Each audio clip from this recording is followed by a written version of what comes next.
Good afternoon. Good afternoon. Stand up for me just a minute. Just stand up for me.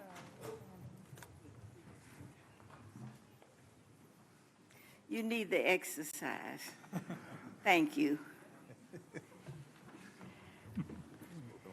I have two wonderful people with me this afternoon, and I'm going to ask them to introduce themselves because they know about themselves better than I do.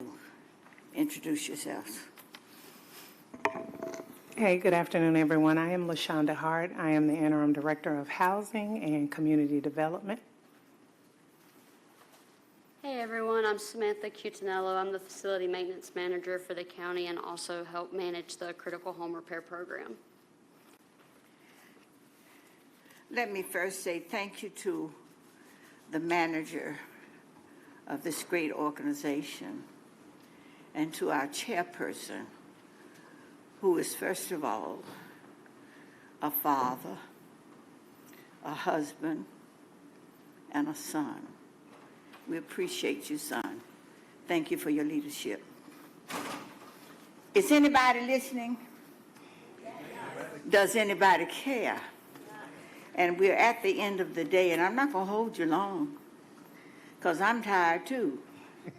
But I want to first thank the manager for his idea of affording us the opportunity to be before you and to share with you our concerns, because we have not had an opportunity to really do dialogue as a board and as we ought to.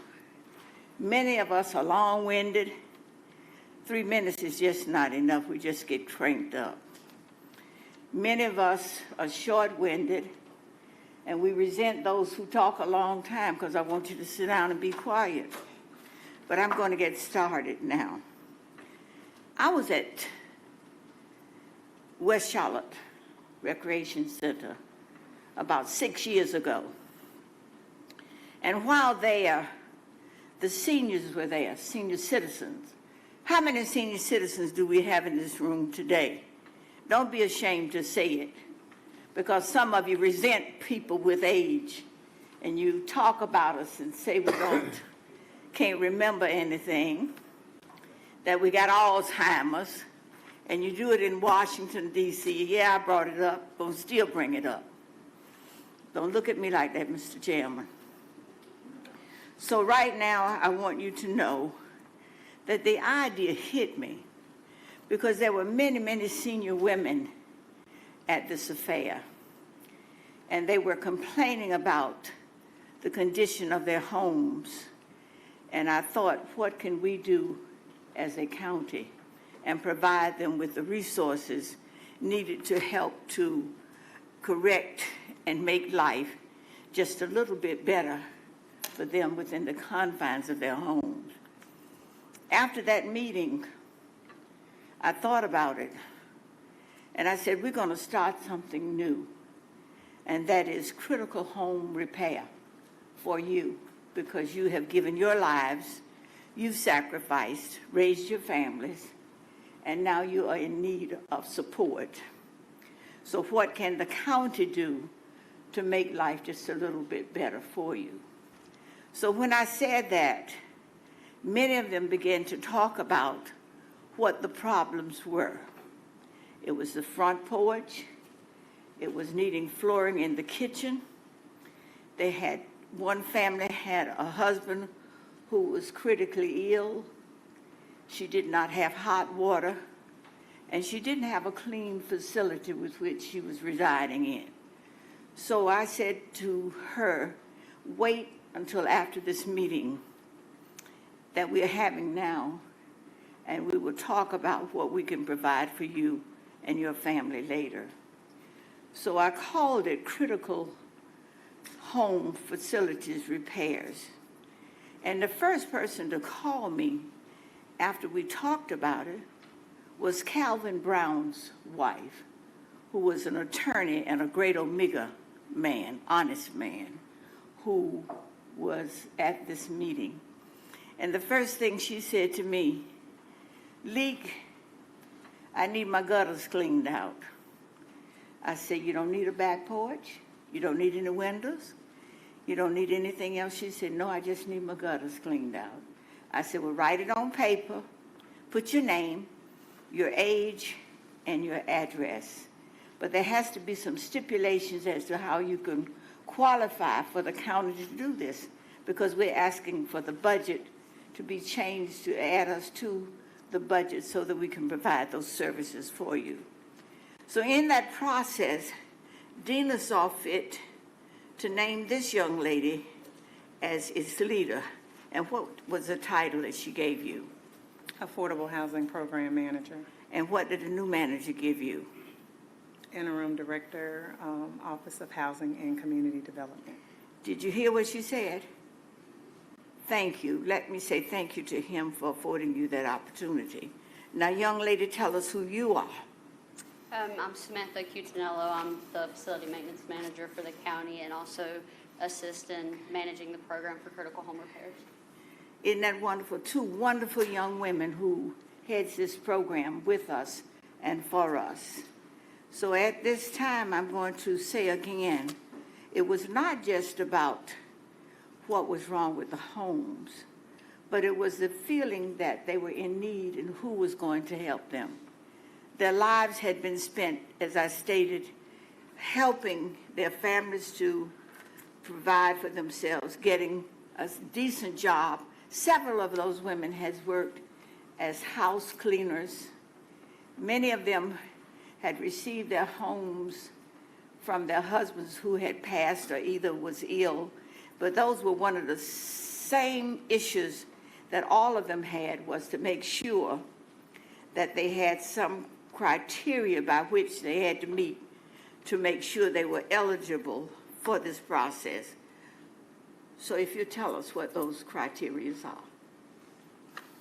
Okay, so currently Mecklenburg County went under an RFP for the current fiscal year, and we have 4 vendors that we work with. We work with Habitat Charlotte Region, we work with Greater Matthews Habitat, we work with Rebuilding Together, and then our newest vendor is She Built This City. So throughout the RFP process, they were selected. We had others that did apply. Through that selection then comes actually rolling out the scope of work that they've been doing. We've been doing critical home repair now for 6 years. And so each agency has their application process. They also have their pipeline. This work is so very important that it's waitlisted. And so they all have their respective processes of how they reach out to the individuals that have applied. They actually then, once they're approved, they go through a walkthrough process. Samantha, you want to share what the walkthrough process is once the vendor gets there to the house? So once the vendor gets once the vendors get the application, they will go to the home, speak with the resident, and see what the critical needs are for their home.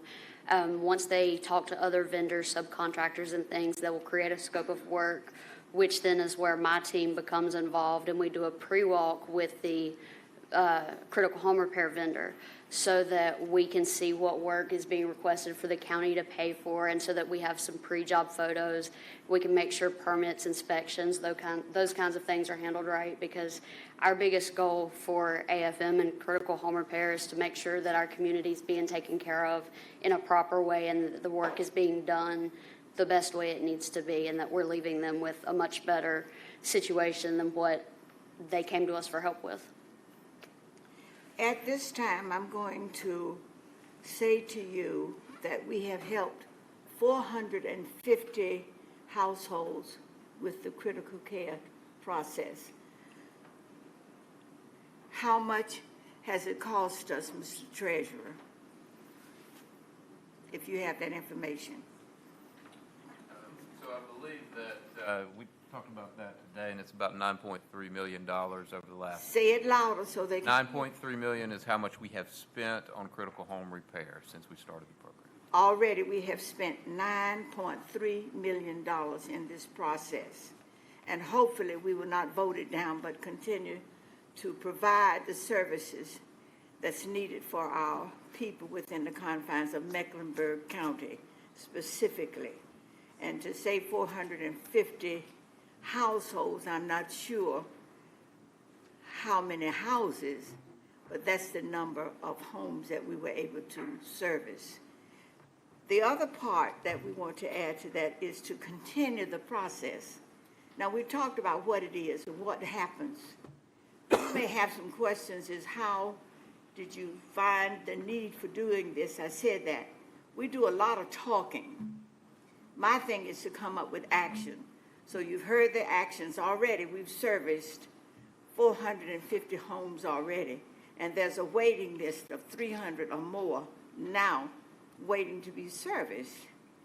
So I'm asking us to consider maintaining that program, and hopefully that these persons who have given their service to this community and making sure that their community is safe and that their community this community cares enough about them to leave them within the confines of their homes. Anything else you want to add to this? So the families that are assisted are low to moderate income. Majority of those families are seniors. The majority numbers reflect those seniors that are widowers, that are females. But this program also helps individuals that need ADA access and individuals that may be disabled. Anything you'd like to share with us? I don't believe so at the moment. It sounds like you guys covered it pretty well.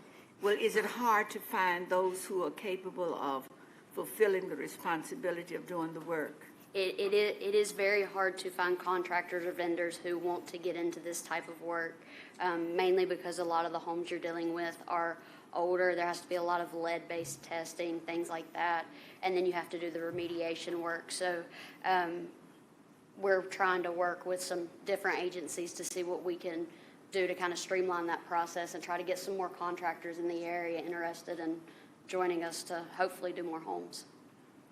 Also, I would like to add, with the help of public information, they were able to create a critical home repair site. So if anyone goes to Google and put in Mecklenburg County Critical Home Repair, you will find the agencies that we contract with, their contact information, and a summary of the work that we do. Thanks, Suzette.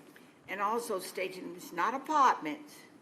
These have to be individually owned homes, and they have to have their name on the dotted line saying that their property actually belongs to them and not someone else. Anything else we need to add? I believe that covers the highlights. I'm not going to waste your time. We've talked about what the issue is, what the process is. We've given you a solution to our problem. So what you have to do is put your right hand up now. Please, put your right hand up. Thank you. 2 people supported. So we are saying thank you to those 2 individuals who will vote with us in the process of maintaining that program. I'm going to say to you that all of my life has been spent in service. When you were talking about critical homes, I thought about Little Rock Apartments. My late husband built those apartments in 1970. And in the process of building those, it was fitted for those whom we actually speak about today. So I'm so happy to still be alive after 5, saying these things to those with whom I work. Anything else we need to say, Mr. Chairman? Well, we have some questions. But before you do your questions, I meant to say to my manager, Oh, excuse me. I want to thank him. One student that he has followed was residing in Little Rock Apartments as he followed that young man, took care of he and his family. And I was glad to know that that young man's family lived in Little Rock Apartments. All right, Mr. Chairman, you got it. Roll it. All right. Thank you, Commissioner Leake, and to both of you as well. So we're going to start with Commissioner Dunlap, Commissioner Meyer, then Commissioner Griffin. So when this program started, there was one issue in particular, and then that issue was what takes place outside the home and whether or not they can do these repairs. I think it might have been even Commissioner Jarrell who brought it up where a senior had a tree that was in disrepair and could potentially fall on the house, which would produce a critical issue. The question is, did we ever resolve how we're going to deal with that?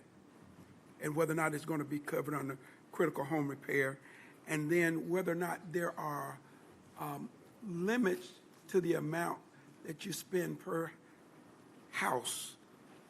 Because some homes I visited, I mean, a really serious repair, where the joists under the house are in disrepair, with the floor and the subfloor and all that. So talk more about that. Absolutely. So to address your first question, tree removal is not part of critical home repair, and the agency partner told us that was something that they do not do on the outside, is remove the trees.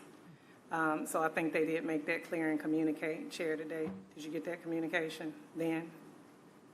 I did get that communication. I don't want to cut in Commissioner Okay. Dunlap's time, but I'll speak to that. Oh, go ahead. Well, I did get the communication. To be candid, I'm disconnected on why we can't have find another partner that would be able to assist with that. Again, it's this idea of prevention. So if that tree falls on the house, then it's going to cost us 3 times as much to really help. And really, there's a safety issue that we know about, and that cost of tree removal is such a huge barrier to the senior that I was trying to help. So I didn't understand why we can't find a partner that just does that work or any work as it relates to there may be a need on the footprint of that property to help maintain it.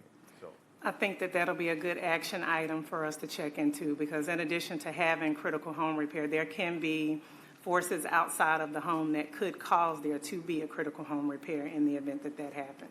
But that would be left strictly up to this board to make that decision in terms of voting more funds may be necessary for the process. So you would make that decision. Okay, what was your second question, Commissioner Dunlap? Oh, yeah. Okay. There was a limit or a cap. Yes, so currently there is a cap of $35,000 per home, and that has been the cap since we've been doing this for the past 6 years. So notably, there should be an increase in this cap because expenses, they rise up, and our critical home repair agency partners would really be able to appreciate that. So I did have a conversation with the city to determine what their cap was, and they're up to $50,000. So that's very important to note that. Thank you. All right, I think I saw a couple other hands up. we're going to go Commissioner Meyer, Griffin, Townsend, Ingram.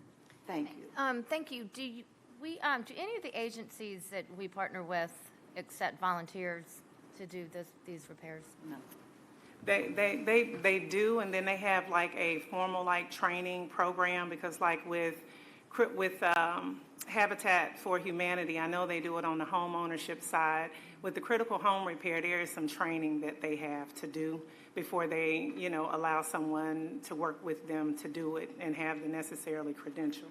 Do you want to add to I that? believe it's important to add too that, especially as of late, we make sure that even if it's volunteers doing the work, there's a licensed general contractor who is overseeing everything to ensure that code, North Carolina law, whatever ordinances, code inspection needs to be completed, it is being completed correctly. So it's not, just people who want to help.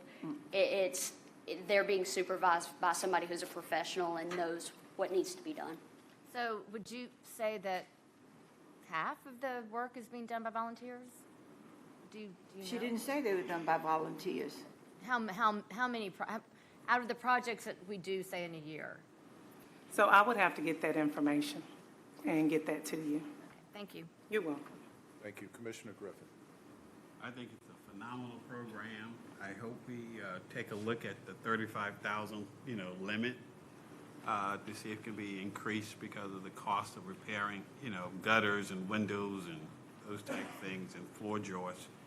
The second part is there may be an opportunity, not for sure, to train some young people, 19 years old or 18 years old, how to do some of those repairs.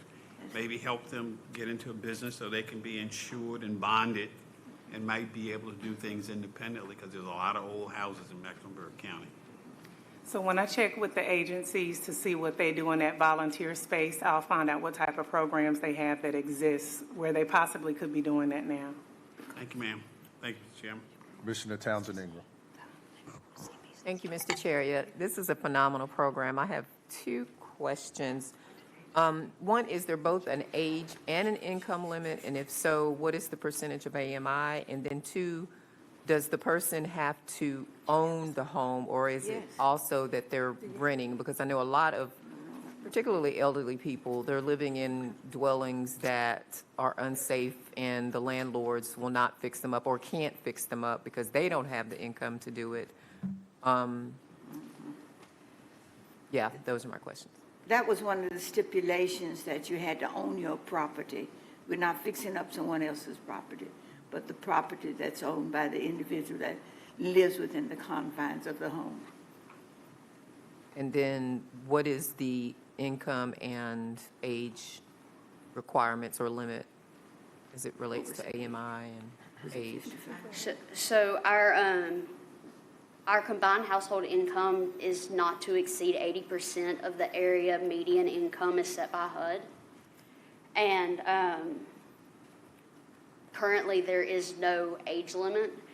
We did set a goal in this RFP process to try to target more of the senior citizens. But there's not a cutoff age for the county to help. It's more about that medium income, because we've recently gotten a lot of single mothers, single fathers who also need the help. And so if we put an age on it, it makes things difficult. Understood. Thank you. Commissioner Rodriguez-McDowell and Commissioner Powell. Thank you, Mr. Chairman. So did I hear you say is there a waiting list right now of 350?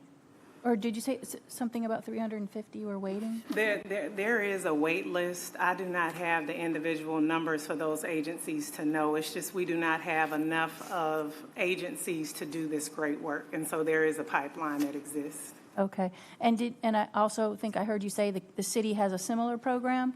And so how do folks decide whether the county is going to do their repair or the city?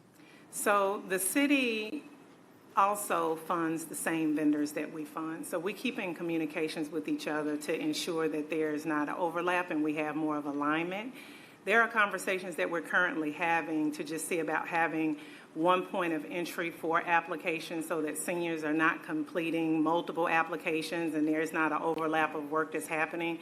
So there is work to be done to ensure the alignment, but we are working together. Now, the city also has an emergency critical home repair program. So if something were to happen within 24 to 48 hours, a call can be made. When that call is made, they're able to come out and assist. They also work with code enforcement. So if individuals from code enforcement go to a home that needs to be critical, it's critical and there needs repairs, they actually do that. All right, thank you. I didn't raise my hand, Commissioner Leake, because I thought it might be a trick. But I raise my hand now. Thank you. I can depend on you. Thank you. Commissioner Powell. Thank you. So the homeowner they have to own the home. It means exactly that. Do they have to have insurance? Must have insurance. Okay. And you were talking about it, how sometimes you go in there and there's a surprise, like some kind of mitigation you have to do. What is the biggest expense? Because when you divide it out, it comes out to $21,660 per house. So what is the biggest expense there? So as far as remediation work, the biggest expense that we see is usually the lead paint. As far as overall critical home repair, the biggest expense and what we see a lot of is roofs. Roofing, okay. And you know what else would be good to know, because this is important, it keeps people from being displaced, is what is the cost, what is the cost of not doing it? Not doing it. I think that's something that is important, because I think that's a lot bigger than the cost of doing it. Absolutely. Thank you. Thank you. Speak up. Any other comments? Any questions from staff? you might have parents who live and not able to, so you're a part of the process. Any other comments? So Commissioner, let me add I'm one sorry. thing. Go right, No, sir. no worries. Great presentation, great information. Obviously, I think, Mr. Manager, is something that the board continues to support. So thank you for your leadership on that, and thank you for your work that you guys are doing. The thing that I would be really interested in is really seeing that side-by-side comparison with the city and what they do, because I believe they do things related to like HVAC and some other components, but I'm not sure. I want to be careful what I put into the room, but I would like to see a level of alignment or a comparison. That's all I'm saying. Yes, I do have that documentation. A consultant came in and had thorough conversations with myself, with Samantha, another member of her team, and the city. And we did the side-by-side comparison. And this hence when we came into, we need to have one application process. And that along with other was where I things. was going with that, LaShonda. I think the one application is important, but also that emergency piece, I think is critical. If you have a senior, somebody who's disabled, or any resident that has an emergency situation that could qualify under this, I think we should have that mechanism. So Thank you. I will leave it there, but thank you for this information. I think it's very helpful. Let me say thank you to these two young ladies who worked diligently with me, hardly getting any rest from bothering with me, calling them late at night and early in the morning. So again, thank you, Mr. Manager, for affording us the opportunity. And Thank you for your Chairperson. presentation. Really. Thank you.